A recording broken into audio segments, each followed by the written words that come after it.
When I went to Israel when I was 13 years old, I fell in love with Israel's people and her ideals and remain in love today. For years, I have fought for Israel's right to live in peace and will until my final days. I used to distribute an email as part of my arsenal that highlighted accomplishments of Jews all over the world. It said that Jews had won 129 Nobel Prizes out of a population of only 14 million. Filled me with pride, and does today. Only at the bottom of the email it said that Muslims had not been awarded nearly as many Nobel Prizes as Jews out of a much larger population. And then it sort of poses the question, so therefore, who should you support? Which side should you be on? I told a friend of mine about this email some time ago. That my friend is not Jewish, but I knew him to be supportive of Israel. And he said, you have unwittingly co-opted the accomplishments of others, some who might have been mortified to know that I had, to further a cause that I cared about while debasing and demeaning others.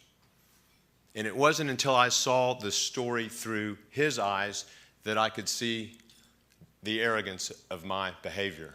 And when I looked at his eyes, I'm not sure that he was quite as supportive of the cause I cared about as he was before I spoke to him.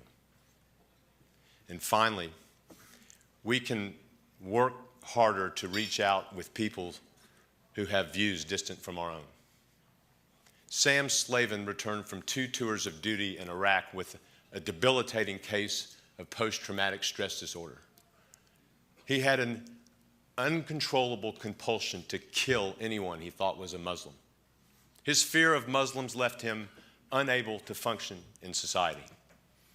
And one day, literally almost at the end of his rope and unknown to the doctors overseeing his care, he forced himself to walk into a Muslim Student Association's meeting at his college in Illinois, Parkland College. He describes it as the most terrifying thing he'd ever done in his life, including carrying out his combat duties overseas. But eventually, through what he describes as unimaginable anxiety, he makes friends with 1, 2, 3 people in the organization. Eventually, he puts together fundraisers that are targeted toward non-Muslims in order to foster relationships between Muslims and others.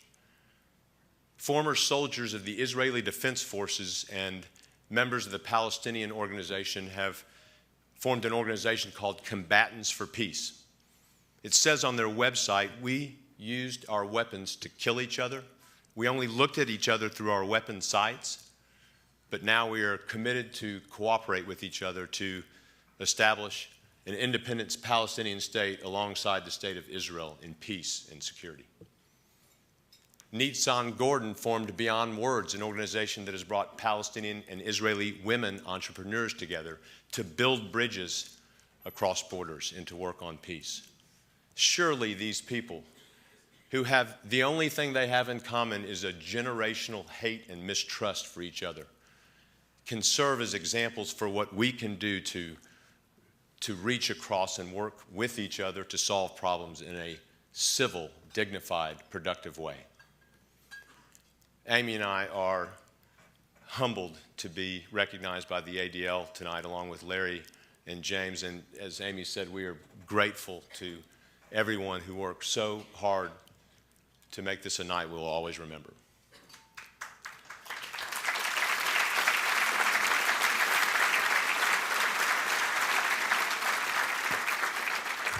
When Elie Wiesel was here for Light, the Holocaust and Humanity Project, a student said to him, what can we do to reduce intolerance and bigotry and avoid future genocides? And he said, never sleep, never rest.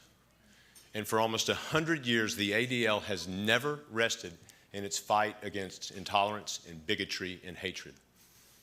It has opened our eyes to injustice and illuminated a path to a more decent world. Every day, all over the world, it seeks to ensure that each of us, no matter what we look like, what God we pray to, or who we love, has a fair chance in life. And it's because of your support that it will be able to continue to do this most important work for the next 100 years.